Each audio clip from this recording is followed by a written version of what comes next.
Aling PR program ang hindi required ang CELPIP or English test?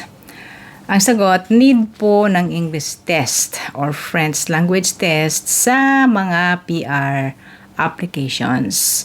Yan ay to prove your English skills dahil nga sa English po at French ang language dito sa Canada.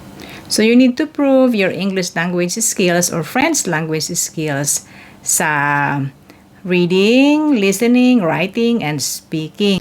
Kahit nga po mga native na English speakers ay required pa rin silang mag-submit ng kanilang result ng test. Ano ang required na score? Depende po sa PR program na inyong ina-applyan.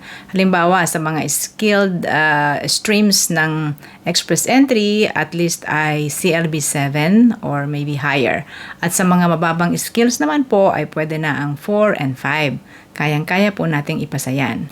Maging mga provincial nominee programs, required po ang English test, pati na ang mga immigration pilots, halimbawa po ay ang AIP, Atlantic Immigration, RCIP, yung mga ganyan, lahat ng mga programa po. Ang mga recognized na English language test sa Canada ngayon sa immigration ay ang IELTS, ang CELPIP, maging ang PTE Core, and soon po ay ang TOEFL, ang Test of English as a Foreign Language. 2 taon ang visa ng English test, pero kung kayo mag-a-apply ng inyong Canadian citizenship, kahit na po expired na, more than 2 years na, ang inyong English test ay pwede pa rin itong gamitin sa inyong citizenship application. Good luck po sa mga kukuha ng English test.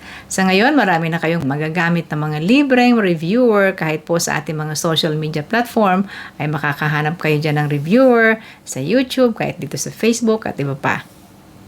Yun ang ating kasagutan at thanks for watching sa Ate Menchi from Toronto.